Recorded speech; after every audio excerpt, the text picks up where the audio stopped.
Praise the lord. దేవుని నామంలో మీకు అందరికీ శుభములు కలుగును కాక. ఈరోజు మన వాక్య భాగము సంఖ్యాకాండము 22వ అధ్యాయము 30వ వచనం నుంచి చదువుకుందాము. అందుకు గాడిద, నేను నీ దాననేది మొదలుకొని నేటి వరకు నీవు ఎక్కుచూ వచ్చిన నీ గాడిదని కానా? నేనెప్పుడైనా నీకు ఇట్లు చేయుట కద్దా అని బిలాంతో అనగా, అప్పుడు గాడిద ఏముంటుందంటే, మొదటి నుంచి నేను నీ దగ్గరికి వచ్చినప్పటి నుంచి నేను చెప్పినట్లు విన్నాను కదా, ప్రతిసారి మీరే కదా నా మీద ఎక్కేది, ఏ రోజైనా నేను ఇలా చేశానా అని బిలాంతో అడిగిందంట గాడిద. అతడు లేదన్ను. అప్పుడు ఆయన ఏమన్నా అంటే, లేదు, ఎప్పుడు చేయలేదన్న అంట. అంతలో యెహోవా బిలాము కన్నులు తెరిచిన కనుక దూసిన ఖడ్గము చేత పట్టుకొని త్రోవలో నిలిచిన యెహోవా దూతను అతడు చూచి తల వంచి సాష్టాంగ నమస్కారం చేయగా, అంతలో దేవుడు ఏం చేశాడంటే, బిలాము కన్నులు తెరిచినప్పుడు ఆయన ఎదురుగా ఉన్న దేవదూతని, ఖడ్గము చేత బూని ఉన్న దేవదూతను చూసి భయపడిపోయి వెంటనే అతన్ని తల వంచి సాష్టాంగ నమస్కారం చేశాడంట. యెహోవా దూత, ఈ ముమ్మారు నీ గాడిదని నీ వేలు కొట్టితివి.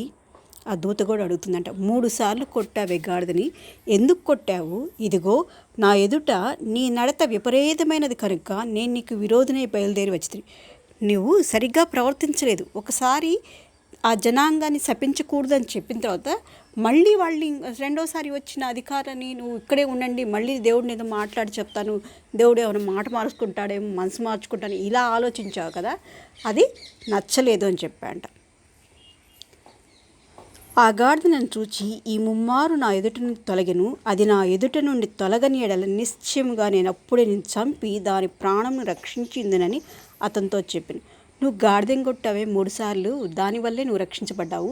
ఆ గాడిద కనుక త్రోవలో నేనున్నా కూడా అలాగే ముందుకొచ్చుంటే నేను నిన్ను చంపేసి ఆ గాడిదని రక్షించేవాడిని. కానీ ఆ గాడిద వల్లే నువ్వు రక్షించబడ్డావు, కానీ నువ్వు 3 సార్లు ఆ గాడిదని కొట్టావని దేవుని దూత బిలాంతో అనిందంట. అందుకు బిలాము, నేను పాపం చేసి తిని నీవు నాకు ఎదురుగా త్రోవలో నిలుచుట నాకు తెలిసినది కాదు, కాబట్టి ఈ పని నీ దృష్టికి చెడ్డదైతే నేను వెనుకకు వెళ్ళేదనని యెహోవా దూతతో చెప్పగా, నన్ను క్షమించండి, నేను పాపం చేశాను, నాకు తెలియలేదు, మీరు ఎదురుగా ఉన్నారు, నాకు కనిపించలేదు, నేను చేసిన పని చెడ్డదే, నేను వెనక్కి తిరిగి వెళ్ళిపోతాను అని చెప్పి బిలాం గారు దూతతో చెప్పారంట. యెహోవా దూత, నీవు ఆ మనుషులతో కూడా వెళ్ళుము. ఏం చెప్తున్నా అంటే, నువ్వు వెళ్ళు, ఎలాగెంత దూరం వచ్చేసావు కదా, వాళ్ళతో పాటు వెళ్ళు, అయితే నేను నీతో చెప్పు మాటయే కానీ మరేమీ పలకకూడదని బిలాంతో చెప్పెను.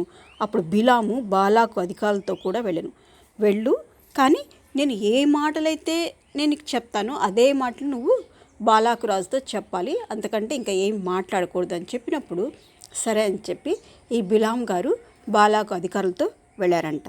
తర్వాత బాలాకు బిలాంతో, నిన్ను పిలుచుటకు నేను నీ ఎద్దుకు దూతలను పంపి ఉంటుంది కదా, నా ఎద్దుకు నీ వేళ రాకపోతివి, నిన్ను ఘనపరచ సమర్థుడని కానా అన్ను.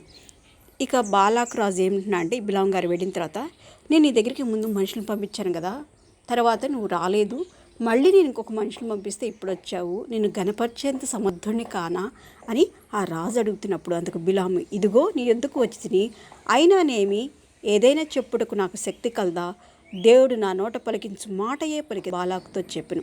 అప్పుడు ఏం చెప్తున్నా అంటే బిలాం గారు, ఏదైతేనేమి నీ దగ్గరికి వచ్చానుగా, కానీ నేను దేవుడు ఏ మాట చెప్పాడో ఆ మాట మాత్రమే నేను నీకు చెప్తాను, అంతకంటే నా మాటలుగా ఏది చెప్పరని బాలాకు రాజుతో చెప్పాడంట. దేవుడు మిమ్మల్ని దీవించి ఆశీర్వదించి కాపాడును కాక. ఆమెన్.